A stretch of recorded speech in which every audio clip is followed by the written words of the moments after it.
Hello and welcome to a Taylor's Tales podcast. This is Chris's Corner. I'm your host, Chris Taylor, and I'm finally back after a week off. I'm sorry for that. I'll start off with sorry, not sorry. You know how it is. Let's start with me saying the reason why I was off from last week was due to illness. I thought I potentially had COVID-19. Yippee!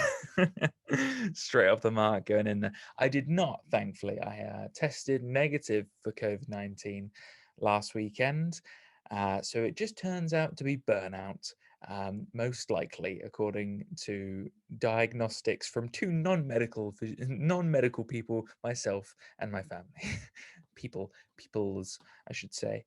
Anyway, you know, diving straight back into this, I've missed, it's only a week and it feels like forever since I last recorded, which probably says that I'm addicted to doing this, which is a good and a bad thing at the same time. Uh, but yeah, illness, again, I should probably take this with a little bit more seriousness.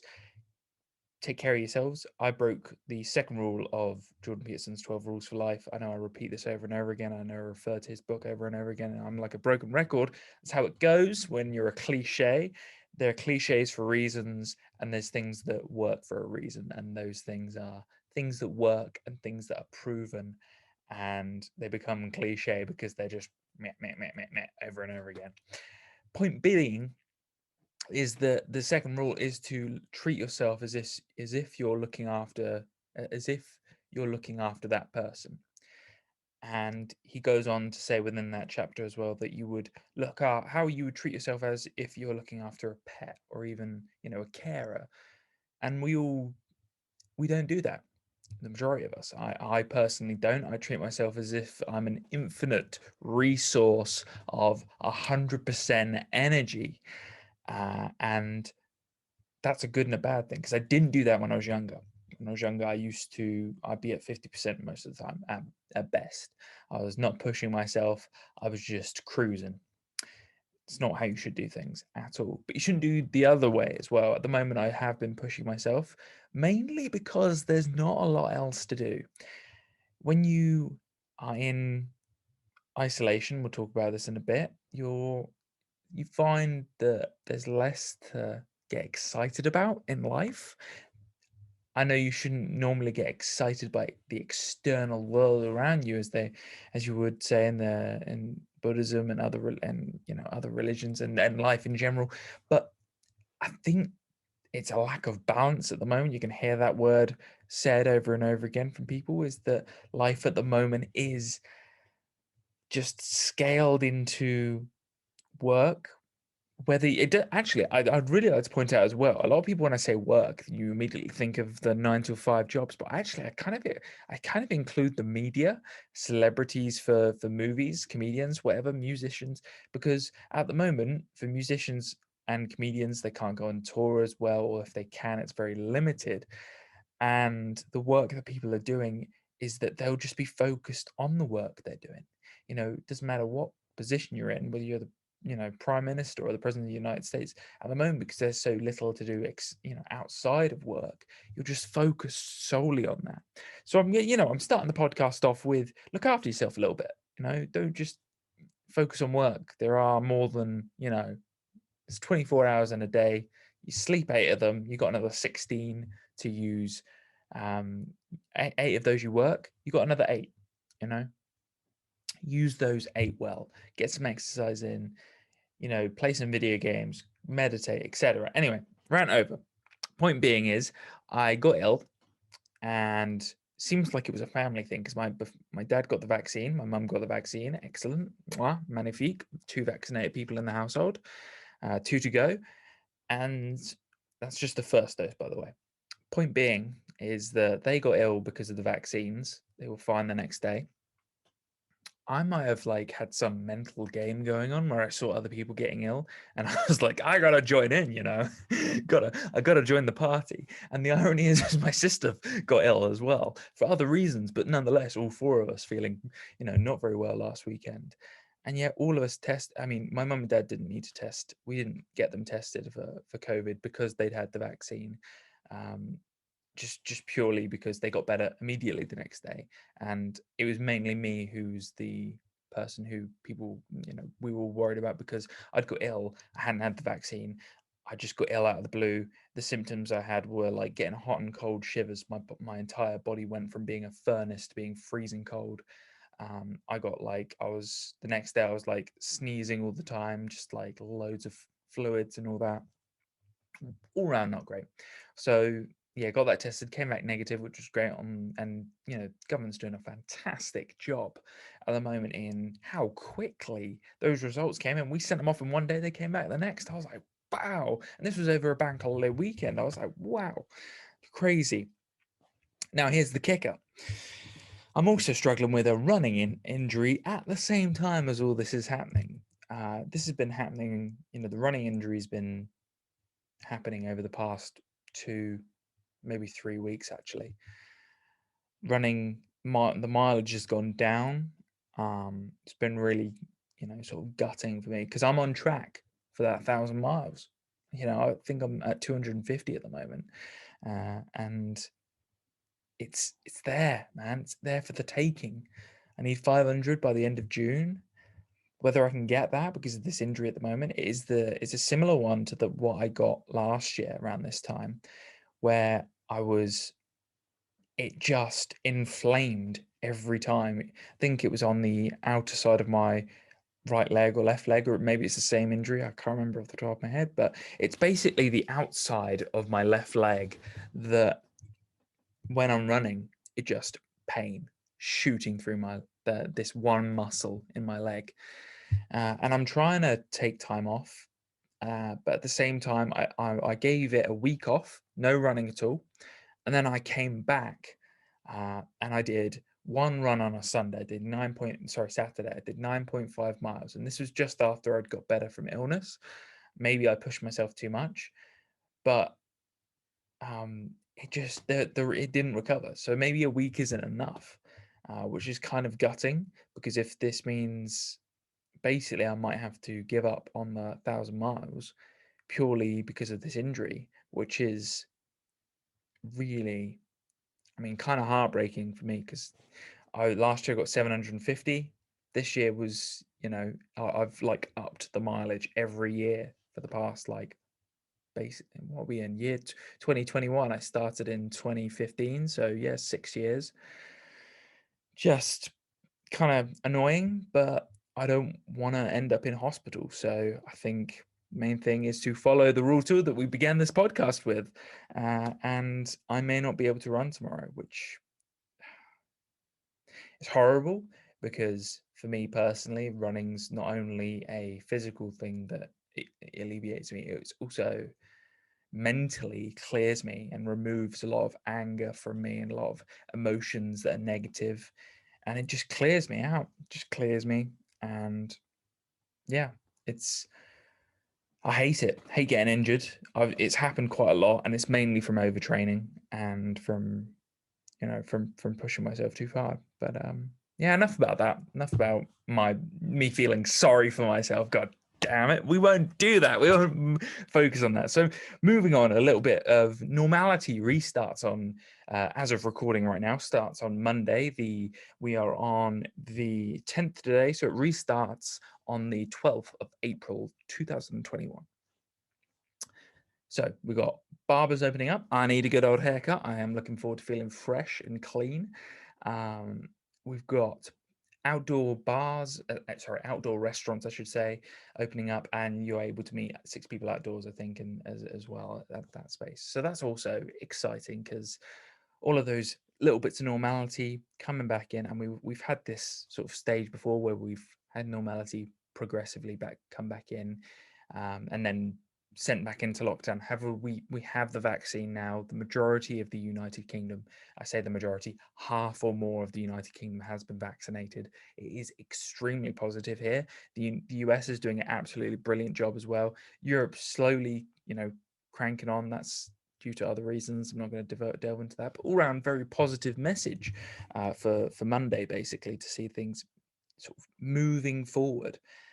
I think the one thing I'm truly interested in is in a month's time, a month or as of recording today, the Prime Minister will be making an announcement for the second stage of the back to normality in the second step of that stage. And that's a key step for me, because it's about travel and about basically meeting people indoors. And it's almost like a nearly there. I know the 22nd of June is the main one that people are looking at, but 17th of May and the 10th of May are key to whether you're able to travel abroad, for instance, to what they're calling green countries at the moment, that will be placed on a traffic light system, sort of schedule of countries that we're all allowed to travel to. I'm intrigued by that because for me personally, it's just like I want to get away from the UK just for, I want to get. But one thing that has become just adamantly clear, I don't know if for you, the listener, but you can literally work from anywhere now. If you're in the IT industry, that's been clear for many years, and it's only become clear now that you know corporations can be like, oh damn, we don't need to spend huge amounts of money on hiring out, or sorry, renting out a space for all of our colleagues to come to. We can just work from anywhere. So there's that. But it's actually going to increase the productivity, I think, for people, because there's going to be less travel time to work overall. Anyway, this isn't. I'm not going to argue for it. My point being is, it's really interesting because the 10th will be 10th of May, in a month's time exactly. We'll figure out whether we are able to travel, and also whether the next step is going to go forward. Because this step we've done before, and it's I'm not. Non-essential shops have been open before. Barbers have been open before. We've all been through this. But the next step is the key one. The key one where we figure out whether actually for the rest of the year we're actually going to have our lives back, where we're going to be able to see friends, where we're going to be able to travel abroad and get some sun and not be pale like I am right now. This is the palest I've been in a while. And point being is that it brings, being able to get away and see new places. As I've said in the previous podcast, where I solely based on traveling, part two will be coming soon, don't worry, is that travel broadens the mind, but it also just makes you appreciate things more when you come back. So there's this, we need to be able to understand that it's limiting us. But also, I don't want to be the person who's saying, let's all just go out and spread the virus, because that's not what I'm talking about. But I am intrigued to see what happens in a month's time. I think that will be the real turning point for the United Kingdom, but also for Europe and a lot of the countries that depend on tourism. So if it doesn't happen, right, if these green countries and the traffic system doesn't go through on the 17th of May, or even on the 22nd for that matter, of June, it worries me a little bit, because the economies for those areas will crash at some point. So it is worrying. Speaking of a crash, a couple of podcasts ago, I did say that the stock market was on a downward tumble and that there was a bubble. And I am going to semi stick to those words, because for me, I've made a lot of, I've made a lot of progress with my portfolio, my two portfolios over this period of time. I've been very lucky, and it seems to. By the way, when I was saying that there was a bubble, that doesn't mean I'm going to sell my positions. By the way, I didn't sell anything. I didn't sell nothing, because the point of a bubble is that when there's a crash, right? That area of stock and value that I've gained up to this point, it may lose value, but that's not what you need to worry about. You should only be playing with money that you can afford to lose in the first place. So if that all goes to zero, it doesn't really matter. It's money you've invested and you're willing to move away in the first place. Why a bubble is intriguing to me, and why I think there is a bubble at the moment, is that there is high amounts of money being printed, as I said previously, and also that the previous crash within March was at 5%. This COVID has been a turnaround of non-work for entire industries. 5%, right? 2008 was 14%. That was only one sector within one country. How in the F is COVID only doing 5% on the market in comparison to 2008 doing 14 and by the way, I'm talking about negative figures here. Negative 5%, negative 14%. It's uncomprehendable. I mean, for me personally, if there is another bubble and it bursts, great. It means I can buy stocks and stuff and commodities at cheaper prices. That's fantastic. Point being, that's not why I'm worried about it. I'm worried about other people whose businesses are small and can't afford for another crash to happen. But you know, it looks like I'm wrong at the moment. I'm not sure what to say. I'm seeing the market just keep on climbing. It just keeps on climbing. Every moment I'm thinking to myself, like, where's the downturn for this? Like, they're just and the US is just printing more money. There's not many people working, and we're not producing anything. Like, we're producing entertainment. Don't get me wrong. In the West, we're producing like lots of YouTube content and lots of cinema, Netflix, all of this stuff. It's all getting used and commoditized and bought, but it's ephemeral. There's nothing there. There's nothing physically valued. Again, it kind of makes me worry a little bit that there's a little bit. I still think that there is a bubble, but I'm not smart enough to truly understand the mathematics behind it at the moment, if I'm honest. So it looks like I think the main conclusion is I'm wrong. Don't listen to me when it comes down to stock market advice. But again, I think what you should be asking is not whether I'm right or wrong, but rather, you know, let's investigate what is causing the current rise. Why is it rising? Well, is it the devaluation of the dollar and the valuation of stocks and assets are going up because of the devaluation of monetary value? Maybe. Is it because of the consumption of, you know, ephemeral subscription based entertainment systems like Netflix and Disney Plus and all of that? Maybe. Who knows? Is it because gold is going up? And as that is the one thing I was right on. Gold is going up, and it has gone up since I bought stock in a gold mining company just after I made that video, and it has given me some nice returns so far. And we'll be intrigued. I think it was, I want to say 20% already, and it's only been what we in a month more. Yeah, a month since that video. So we'll see how that goes in a year's time. I'm currently 10% return on both accounts. No, 11% on one account and 10% on the other. So it's intriguing to see. That's plus, by the way. I'd like to point out plus 10%, plus 11%. It's so even though I'm predicting a loss, a crash, I'm still, I'm still invested. I'm not taking my money out. That'd be silly. Taking your money out right now, if you take your money out right now, you'll be waiting. You'll just be waiting, forever. But I'd like to say I'm a hypocrite because I do say the same thing for like cryptocurrency. I was waiting for a crash to happen and to like buy, but it looks like cryptocurrency is just rising.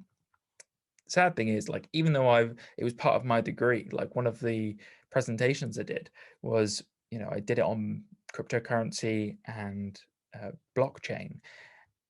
At the end of the day, I still don't know more than the average person, it feels like at the moment. And I don't feel comfortable investing in something I don't truly, like, I understand blockchain, right? I understand the concept behind it, and I understand the whole vibe behind cryptocurrency as a whole, but at the same time, I'm sat here thinking to myself, like, ones and zeros, really? We're paying 60 grand for that? I'm not sure if I can put stock in that, but there you go. That's me being hypocritical, as we could say here. But I stick behind that hypocrisy. Damn it. Anyway, moving on. Quick one here. Sad news. Prince Philip died. I'm not going to really give it time. The guy was 99. Get people. Let's be honest. He looked like he was a walking skeleton. His eyeballs were in I never want to get to that age. Let's be serious here. Like, RIP, sadness, person of the royal family dies. I'd be sad for anyone who dies, let alone the royal family. So it's fine. Like, I don't have any stock in the royal family. I don't really, value them personally. Not like my, the previous generations I've spoken to.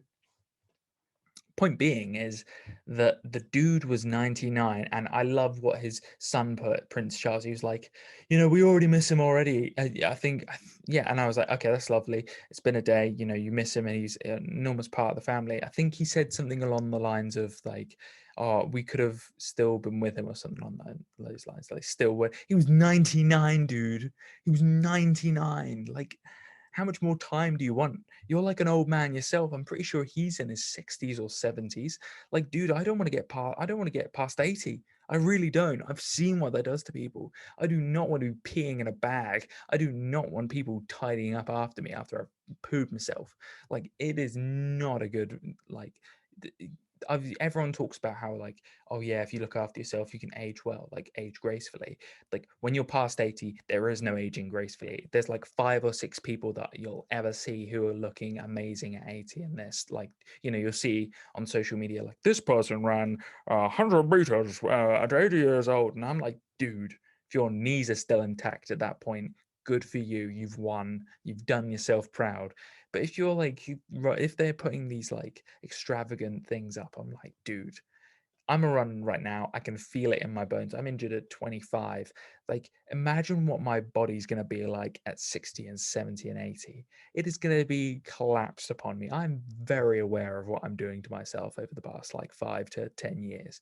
I'm going to enjoy the hell out of myself up to the age of like 55-ish. And then it's all downhill from there. It's going to go awfully. I can see from like right now, my peak, like, this is probably, from now until 35, I'm going to be in peak physical form. That's it. Like, it's peak physical form. That's it. But 35 onwards, it's just going to be a shocker, I imagine. And that, this is actually science, believe it or not. Like, there's science behind saying that your body degrades, your metabolism degrades as you get older, and you have more fat, and and your brain isn't as quick. So I'm enjoying every second I have right now. But for Prince Philip, 99, well done, but also just rest in peace, dude. Rest. Rest easy, man. The world shouldn't be shocked. Just rest. That's it. Royal family, condolences, but he was 99. Let's get over it. Let's move on. Anyway, so here's something fun. I've covered this before. I think in one of my earlier podcasts, I said Joe Rogan has a new studio. Whoa, let's all, it's red, it's a demon cage, and I was like, I love it, and I genuinely did, but apparently not everyone else did, and that was apparently clear because he now has a new studio again, and it looks basically nigh on the exact same to the one before, the one that he was in Los Angeles, except he's got like a massive neon sign of the Joe Rogan Experience behind it, which is pretty awesome as well. I'm a positive person. I think I don't have anything negative to say about that. I just think that the first person to be there, Tom Segura, I love that. I love that Tom has been at like all of the podcasts that are sort of quite meaningful. So number 1000 with Tom Segura and Joey Diaz was just killer. And I love that Joe's brought him in for this new studio where there isn't any backlash, and it is really nice. It's clean and has a really nice setup. Man, the designer behind this, whoever it is, I gotta get that designer when I have my own studio one day. Like, damn, like that's a sick designer. Like, he's aced it like 3 times. Like, I mean, obviously you want something different. I think everybody in the United Kingdom podcast scene at the moment has copied True Geordie and just basically has wood everywhere. Not saying that I don't, but just a nice little bit of leather every now and then, and maybe a nice comfy couch and some nice colors and something to make you feel, I don't know, relaxed, but also I want something professional. Anyway, that'll become, we're on episode 34. This probably won't happen until episode like 150 to 200 or something crazy like that. We'll figure it out as I go along and go from there. But I have, if the travel ban is banned, is no longer over, then the possibility of me having a new place to record the podcast is just heightened tenfold. I'm getting the first flight out of here. I'm gonna go somewhere, get some sun, and record somewhere really cool. And I think it's opportunity to have my own place basically for the next 6 months. while we wait for COVID to just sort of blow over, and then start actually planning for the future from there. Because at the moment, I'm not planning personally, purely because everything's so damn unpredictable, and I don't like that. I want to be able to know. So yeah, there's that. So yeah, we talked. Yeah, travel potential. It's actually, yeah, this is really really important point. I've actually been in, specifically within Wiltshire slash Dorset, for over a year now, and I can count. I've literally seen my mates twice in that entire year, and I imagine there's many other people who are in self isolation who have not seen their mates in the entire time for the past year or so.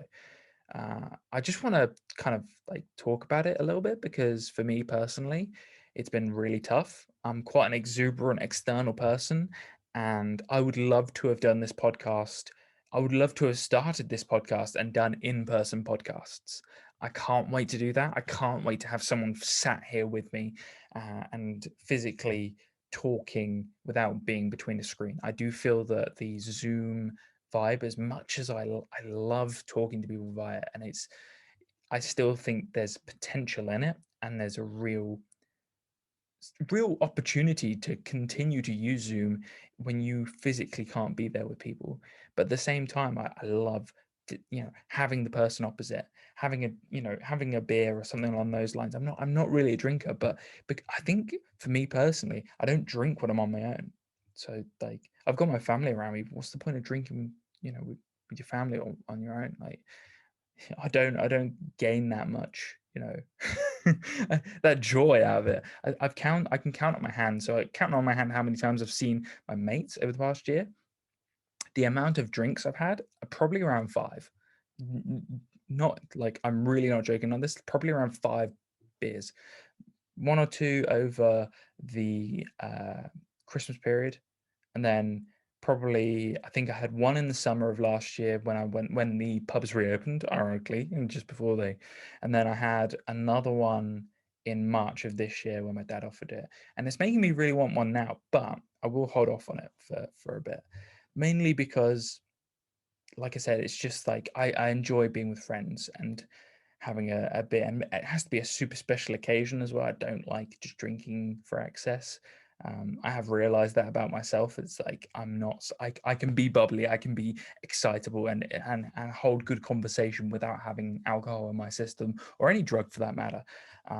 It provides me with a clear and sober thought. Not that I'm telling you not to drink. I'm just saying like excess can has been everything I've like. I don't have many regrets, but if I think about things that I cringe about, and I've talked about this on the podcast, where you think of a memory and you cringe about it, and the ones that I used to not be able to address were the ones where I'd got so drunk that I'd done stuff that I did. And thankfully for me, because I've done a lot of mental work over the year, I no longer cringe at those memories. And for me, it's been a real power play. So that is one positive to take out of the pandemic. So, year in isolation, yeah, it is what it is. I'm not going to sugarcoat it. It's a tough time. It's just going to have to. I think soldier on. I'm really hoping there's only a month left of just being in this sort of house in this area, because it feels like a 5 mile radius of what I've covered. Like obviously I run a lot, so running, you can only run. I mean, I've run the same routes, neon, like I've nigh on, sorry, like for the entire year, and doing that kind of gets a little bit old pretty quickly. So I'm really looking forward to sorting that out, doing something new, and going to see new places and meeting new people. Like that's a killer thing at the moment. Like broadening the circle, meeting new people, just getting out there, because there's only so much you can do with your work. There's only so much you can do when you're with family, and there's only so much you can do when you're on your own. And I'm doing the best I can, and I'm hoping that you're doing the best you can in this period of time. And I really want to put a key thing here. This could be, if you can get through this time, this could be somebody's toughest period of their life. Like this could be like the hardest part. But from here on out, you get through this, smooth sailing. It really is. Like it's just you're never going to be able to, like, this will be the toughest part of your life, and that will probably from there on out make everything so much sweeter. And for me, that's it's just such a nice feeling to think that once this is over, it's just going to be like, wow, life is great.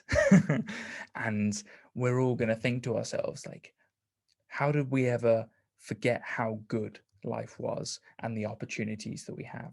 I mean, for me personally, I was at university for 4 years, and then the pandemic happened, so I haven't had like a, my 20s were taken up by education, and before that, 2 years of an apprenticeship. So it's been apprenticeship, university, work, COVID. There's nothing. There hasn't been a break for me, and I'm sure there's people. If it's me who's having this, then I'm sure other people are having it too. So it's really intriguing to see, you know, what life's going to be like after this, and to have that home clear.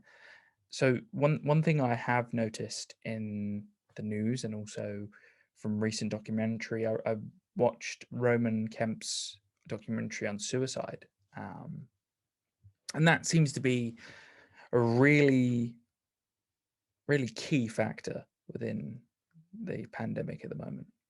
There's a lot of suicide going, a lot of bad mental health, and it's kind of being shoved under the rug.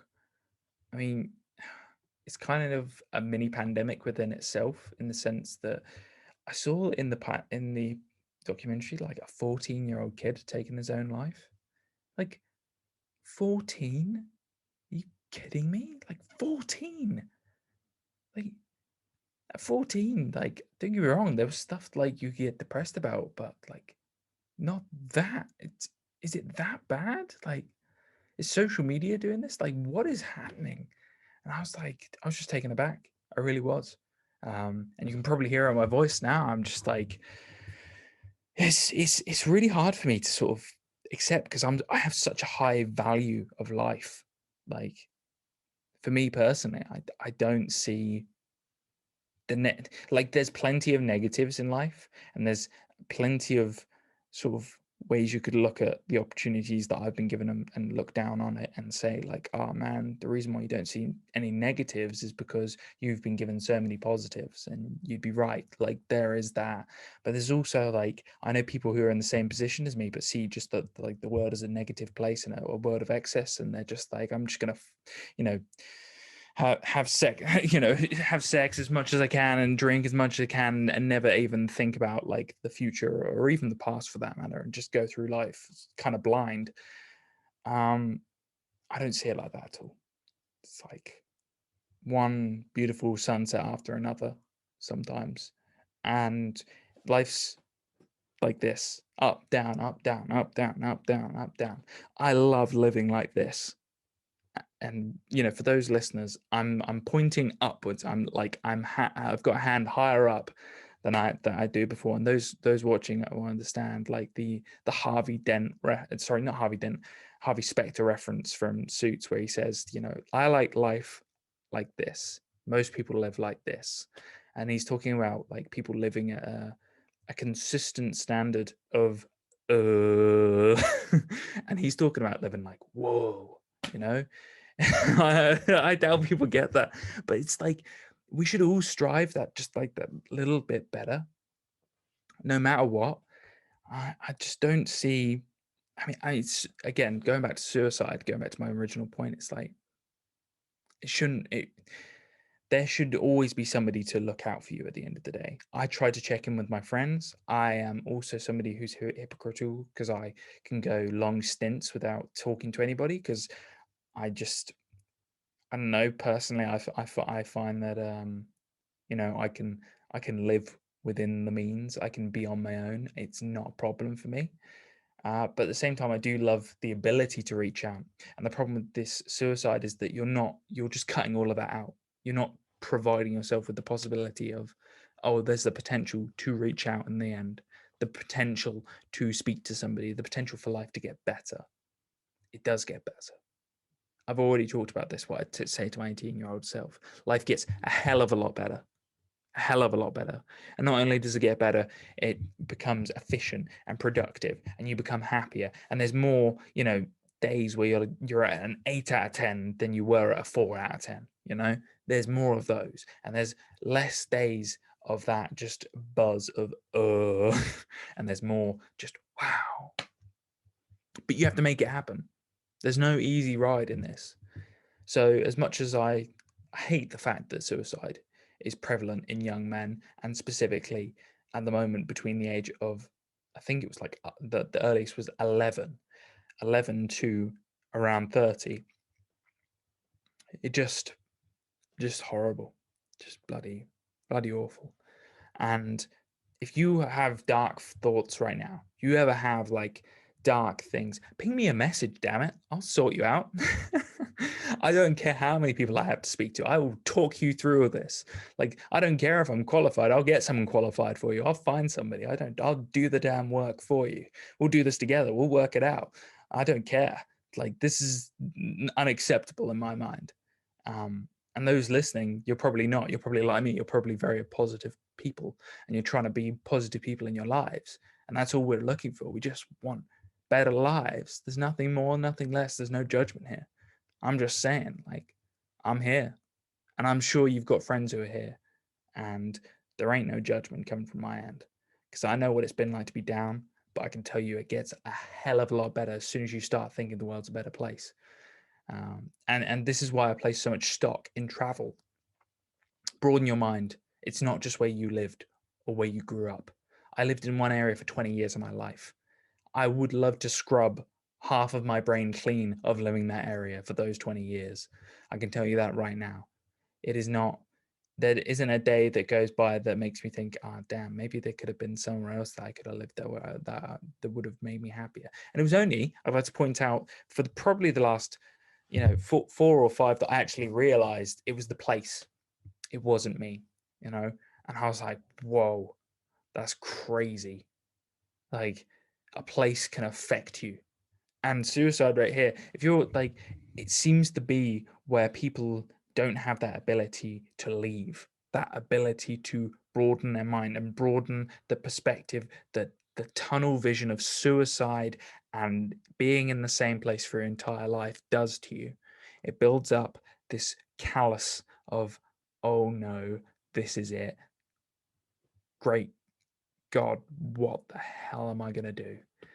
So, ending on a positive, reach out. I don't care who it is, reach out. Number 2, I'm not qualified to talk about this. We started about this all 33 podcasts ago. I've said I'm not qualified for anything other than computer science. So the point being is that, listen to me, but take it with a pinch of salt, because I am a hypocrite in many of the things that I've done in my life. But also, it's good to be like that, because you understand that there's two sides to every argument, and you can sometimes flip-flop your way through them, but that's how you learn and understand that maybe you do want to go down one side and you don't want to go down the other. And I can tell you right now, you do not want to go down that other path for suicide. Don't do it. And if you know someone who you think possibly could be on that path, you give them a damn message right now. I tell you right now, you do it. I can tell you now, I can't think of one of my friends who'd ever do it. I really can't. And that's the problem, is that, I know friends who are depressed, but they'll be damned before they're taken from this world. I can tell you that now, because not everyone's super strong, but I can tell you they're strong. Moving on to a light-hearted part of the podcast, Chelsea versus Crystal Palace. After recording, I made sure I pushed this recording later on so that I could see the final score of the Chelsea match. I wasn't going to predict this one after losing to West Brom and then beating Porto. A little bit of an up and down. But before we talk about the Crystal Palace game, I have spoken about this before, where I said that if we got through March, that April would be a little bit easier for us. I was proven wrong again. We lose to West Brom 5-2. Not only was I surprised, I was a little bit taken aback. Um, Not only by the lack of energy from my team, but also just the lack of creativity. I was like, what is going on here? International breaks, they're actually what caused Frank to fail in the first place in his era, because we had the international break just after a successful period of something like 8 games unbeaten, and then we had the international break, came back, and it was then a losing period for the next 3 months where Frank's essentially got fired after that period. And then Tuchel's come in, and we've got 14 games. We had an international break, and I thought, oh no, it's happening again. Thankfully, the win at Porto proved otherwise, and the win today at Crystal Palace proved that it's just a reorganization, to realize that we can't always win, and that we're still on the path to top four football. It was really good to see the Chelsea win 4-1. Uh, I was hoping for a clean sheet again, because we are quite prolific in our ability to defend at the moment, which is really, really positive to see from the team. However, I think that Chelsea seem to be a team that really can attack at the moment, but we're just not getting the best out of us. One of our signings, Werner Havertz, has come into his own now, thankfully, and we've got Pulisic up and running again, which is fantastic. Really interesting to see. But when you see players like Thiago Silva get sent off in the West Brom game, doesn't exactly show the sharpness that you would see within a player of that sort of vigor, and also that a player of that standard and quality coming into the side. And then we'd also seen Werner at the moment seems to be like, he has a lot of good goal contributions, but he doesn't seem to have that killer instinct that he had last season. Maybe it just means a couple of seasons within the Premier League. Who knows? But he could be another Torres, and that's what people are worried about. They're worried about another Shevchenko, another Torres. Um, and I'm hoping not. I'm hoping it's a Didier or a Diego. But Diego came into the Premier League and he just whammed it in. Drogba took a season, but he still scored 12 goals within his first season. So this does worry me. Overall, though, extremely pleasant to see Chelsea winning 4-1 against Crystal Palace. We've now got a run of games that are in really, they're tough. Porto, some people may say they're not tough. Some people, they beat Juve. They have the ability to beat us and come back from 2-0 down. So I never rule them out. We then have the semi-final against City. Now, the good news is that City lost the lead today, which means that they have weaknesses, and they were proven by being broken on the counter attack. If Chelsea can utilise our fast paced strikers and forwards, then maybe we can utilise their weakness and sort of break it and get into the final of the FA Cup and maybe win a trophy, which would be excellent to see under the Tuchel, and also kind of back the signings that we had for this season. So it's important to do that. But after that, we've got a few more games where it's sort of mid-table teams. It's May is quite difficult. I think we've got Liverpool. I think we've got City again. I think we've also got Man United as well. So it's just a run of tough games in May, and that could kind of really determine whether we're in the top four or not. And also, we'll have the Champions League as well, depending on whether we beat Porto. So it's really, I can't predict where Chelsea would be. I mean, I'm hopeful for the top four, and I'm hopeful that we progress in the Champions League. I'm doubtful that we'll beat City next weekend. Like, as much as I'm thinking that we can, sort of see the weaknesses in City, but they are a strong side and they are not to be trifled with when it comes down to playing domestics. Moving on, yeah. Here's something else. Hit something a little bit lighter. I don't know. I've spoken about jazz and how much of a big fan I am of it with Jordan Green on the podcast for that. If you haven't listened to it, fantastic one on music and just all round fantastic conversation. Just brilliant friend. We talk about Bill Evans and how much of a jazz musician. I love his Village at the Vanguard. I've spoken about that many times before. The inspiration behind that is that I watched an anime that made me listen to Bill Evans for the first time. That anime is called Kids on the Slope. Now, it's not a well-known anime, but it's a well-known anime within the music genre. And I'm, as you all know, on a Saturday morning, I like to try and watch something as to revitalize the child within me, basically, and have that vibe. I love Kids on the Slope. I've watched it multiple times, but I'm rewatching it at the moment, and it's the characters are lovable. And although I watch the dub rather than, I'm gonna actually switch it up and watch the sub from now on because I've watched the dub before. Um, but I don't know. I don't want to ruin it. That's the thing. I've watched it in dub and I've loved it so much because the characters are so lovable, and because they're relatable. And I talk about this a lot. Relatability before in films, entertainment, like anything. Relatability is everything. If you can't relate to the character, you may not like them at all. Some of the best villains that we have in the industry, Scarface, the Joker. I'm trying to think off the top of my head. I wanted to say Taxi Driver, then he's not a bad guy. Well, he's relatable nonetheless, isn't he? That's the point. Is that these characters are relatable because they've got characteristics that you can think of. Oh, I would do that. I would do that. Kids on the Slope is doing that because it reminds me of when I was younger, and you wanna. I'm bringing up the hometown thing as well. Like a new kid is sent to a new town, new area, and he suffers from anxiety, and he makes friends with the local sort of like jazz guy. And he's this jazz guy is not a school person. He doesn't like to go to school. He doesn't like to follow the rules, and he gets into fights regularly. And the idea is that this really smart dude who's come from another town comes in. He's a typical, like, sort of not nerdy guy, but he's like intelligent. He wears glasses. The anime sort of like depicts that. And then you've got the brute that is the jazz musician. And they get together and they make beautiful jazz. And it's like this vibe of such a wonderful story. And it's about like growing up and understanding your youth and treasuring those moments.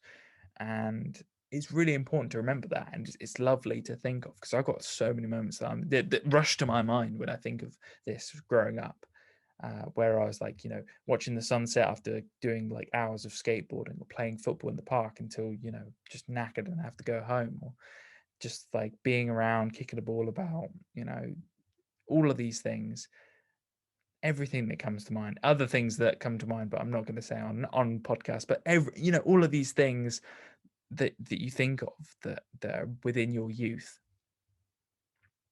It's important to remember that you need to have something to keep that spark going. And this anime, just like, yeah, I recommend it to everyone. Kids on the Slope. If you get a chance and you're a jazz fan, or just a music fan in general, or an anime fan in general, or just want a good watch, it's only like, I think the episodes are 20 minutes long. Who doesn't have 20 minutes to be able to watch an anime in the morning and drink some coffee and enjoy a little bit of life, a little pizzazz, a little bit of sparkle? Like, this is what I'm talking about, these small parts of life. And I think we want to finish on that. I think we want to finish on the positives, like these small things that keep us going during these strange and somewhat boring times. So I'll end it there. Thank you, as always, for listening. This has been a Taylor's Tale podcast. This has been Chris's Corner. I'm your host, Chris Taylor. And as always, I'll see you next week.